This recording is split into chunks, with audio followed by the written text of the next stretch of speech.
17절로 22절입니다. 이스라엘 왕 요아스의 죽음 이후에 아마샤는 15년간 더 살았습니다. 요아스가 예루살렘을 침략하고 약탈한 뒤 아마샤를 예루살렘에서 풀어주고 되돌아왔기 때문에 아마샤는 그 후로도 계속해서 유다의 왕으로 있었던 것으로 보입니다. 전쟁에서 지고 15년 후에 반란이 일어났기 때문에 전쟁에서 진 것을 반란의 직접적인 원인으로 삼기는 어렵지만 장기적으로 보았을 때 영향을 받았을 것으로 볼 수 있습니다.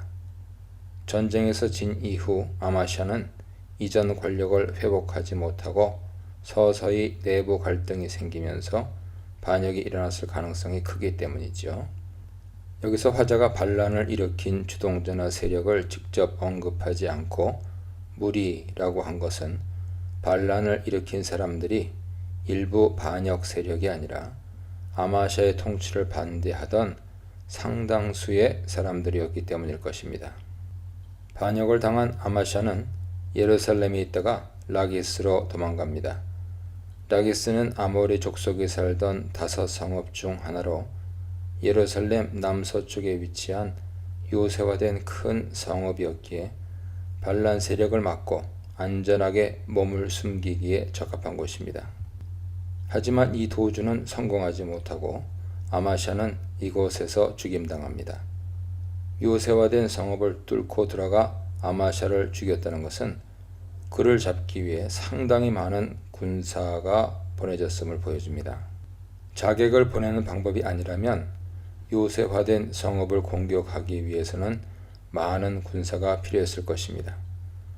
아마샤의 죽음은 백성들 상당수가 왕에 대한 반역을 지지한 결과였던 것이죠. 아버지 요아스처럼 반란 세력의 손에 죽임당했지만 그의 시신은 예루살렘에 있는 다윗성에 장사됩니다. 반란으로 죽임당했어도 장래만큼은 왕으로서의 합당한 대우를 받은 것입니다. 그가 살아서는 백성들에게 왕 대접을 받지 못하다가 죽어서 왕 대접을 받은 것이 참으로 아이러니하죠. 아마샤는 피살당했지만 유다 백성들은 아마샤의 아들 아사랴를 왕으로 세웁니다. 그의 나이 당시 16세였습니다. 축출된 왕의 아들이 온 유다 백성들의 지지를 받아 왕이 되는데 이는 반란 세력이 아사랴를 지지했다는 뜻입니다. 아사랴 모친 가문이 반란 세력의 주축이었을 가능성을 보여주는 문장이죠. 아사랴는 왕위에 오른 후 아마샤처럼 아버지를 죽인 사람들을 처형했다는 보고가 없는 것을 볼 때 이런 추정은 가능합니다. 아사랴의 최대 업적을 엘랏을 건축하여 유다로 복귀시킨 것이라고 합니다. 아사랴는 우시아라고도 불리는데 그는 역대하 26장 6절 이하에 따르면 엄청나게 영토를 확장하는 데 성공하고 있습니다. 하지만 여기서는 엘랏의 회복만을 언급하고 있습니다. 엘랏은 솔로몬이 아카바만 꼭대기에 건설한 항구이며 인근에 있는 에시온게벨 항구와 밀접하게 관련되어 있습니다. 이곳은 유다가 아라비아, 아프리카, 인도 교역을 시작하게 한 항구죠. 그러므로 아사랴가 이곳을 회복한 것은 솔로몬 시대 시작한 홍해 무역을 되살리기 위해서라고 볼 수 있습니다. 엘랏의 회복은 솔로몬 시대 영화를 회복했다는 상징적인 의미를 갖고 있기 때문에 가장 큰 업적으로 기록하고 있는 것입니다. 23절로 27절입니다. 유다왕 아마샤가 등극한 지 15년 후에 이스라엘 왕 요아스의 아들 여로보암이 수도 사마리아에서 왕이 되어 41년을 다스립니다. 이때의 여로보암을 우리는 이스라엘 1대 왕 여로보암과 구별하기 위해 통상 여로보암 2세라고 부릅니다. 24절은 여로보암 왕에 대한 열왕기 저자의 평가입니다. 그는 여호와 보시기에 악을 행하였고 여로보암의 죄에서 떠나지 않았다고 평가합니다.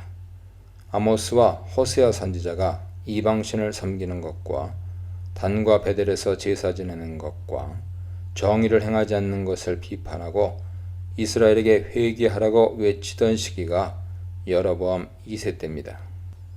열왕기에서는 여로보암 2세의 죄에 대해 여호와 보시기에 악했다는 말로 요약하고 있지만 이 시기는 물질적 풍요와 함께 사회, 종교적 타락이 극에 달했던 시대였습니다.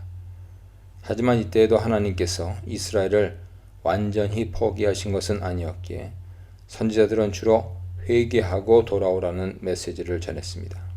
25절은 여로보암이 영토를 회복하였는데 여호와의 종 아미떼 아들 요나 선지자가 예언한 것처럼 이루어졌다고 보고합니다. 아미떼 아들 요나는 요나서의 주인공이죠. 하맛 어기부터 아라바 바다까지 이스라엘 영토가 회복될 것이라는 요나의 예언은 본문에 나오지 않지만 열왕기화전은 이런 예언이 있었고 그 예언이 그대로 성취되었다고 알려줍니다. 여기서 하맛 어기는 이스라엘의 북쪽 경계이고 아라바 바다는 남쪽 경계입니다. 북쪽 경계부터 남쪽 경계까지 영토를 확장했다는 것은 솔로몬 시대 땅을 모두 회복했다는 의미입니다. 이것은 여로보암 2세 시대 이스라엘의 국력이 솔로몬 시대와 비교할 수 있을 만큼 강했다는 것입니다. 26, 27절은 왜 이렇게 여로보암 시대에 이스라엘이 강성할 수 있었는지에 대한 이유가 설명됩니다. 그동안 이스라엘은 엄청난 고난의 시간을 보냈는데 그 시절을 보내면서 스스로 매고 풀 수도 없으며 그들을 도와줄 사람도 없는 절대적인 공경에 처해 있는 것을 하나님께서 보셨다는 것입니다. 여기서 매는 자도 없고 푸는 자도 없다는 표현은 스스로 아무것도 할 수 없는 철저히 무능력한 상태를 표현하는 관용구입니다. 그런데 더 나쁜 것은 이렇게 무능하고 공경에 빠진 이스라엘을 도와줄 동맹도 이방신도 없었다는 것입니다. 이것은 일종의 비웃음인데 그동안 이스라엘이 하나님을 떠나 이방신을 섬기고 다른 나라들과 동맹을 맺으며 부국 강병을 꾀하였지만 그 결과는 철저한 무능과 고난이었다고 말하기 때문입니다. 그런데 이런 상태에 대해 관심을 갖고 보고 계신 분이 있었는데 이스라엘의 하나님 여호와시죠. 하나님께서는 이들을 불쌍히 여기셨고 이들의 이름을 천하에서 제거하겠다고 말씀하지 않으셨기에 하나님께서 여로보암의 손을 통해 이스라엘을 구원하셨다고 열왕기 저자는 고백합니다. 아직은 하나님께 이스라엘에 대한 사랑과 연민이 남아있었기에 고통 속에 있는 이스라엘을 버릴 수가 없었고 구원하셨다는 것입니다. 여로보암 2세 시대 풍요는 철저히 여호와의 긍휼과 자비의 산물이었습니다. 이런 하나님의 은혜와 권능을 보고 하나님께로 돌아오라는 마지막 신호였고 이스라엘의 마지막 기회였습니다. 하지만 이스라엘 백성들은 이것을 깨닫지 못하고 자신들의 풍요가 자신들의 힘과 이방신 덕분이라고 생각하며 더욱 하나님을 멀리하는 어리석은 행동을 했습니다. 결국 여로보암 2세 때 하나님께서는 베푸신 자비를 마지막으로 더 이상 이스라엘에게 자비를 베풀지 않으셨고 여로보암의 죽음 이후 이스라엘은 국내외 정세가 매우 혼란스러운 상황이 되었습니다. 28, 29절입니다. 여로보암 2세는 이스라엘 왕 중에서 솔로몬의 버금가는 영토를 얻고 풍요를 누리고 주변 나라들과 활발하게 무역하여 널리 이름을 날렸습니다. 하지만 열왕기 저자에게 그런 업적은 전혀 중요한 사항이 아니었기에 전쟁한 것과 다메섹과 하맛을 회복한 일 정도만 간단하게 언급한 채 여로보암 2세 이야기를 마무리합니다. 열왕기 기자에게 중요한 것은 이 같은 업적이 아니라 여호와 보시기에 선했느냐 악했느냐인데 이것은 하나님이 지금도 우리를 평가하시는 기준입니다. 하나님께서는 우리의 업적과 스펙으로 평가하시는 것이 아니라 우리의 신앙과 삶으로 평가하십니다. 여로보암이 죽고 그의 아들 스가랴가 왕이 되었지만 이후로 이스라엘은 엄청난 내란에 휩싸이게 됩니다. 과분한 은혜를 입은 이스라엘, 악한 역사를 되풀이한 왕, 세속적으로 성공한 악한 왕에 대해 묵상해 보시기 바랍니다.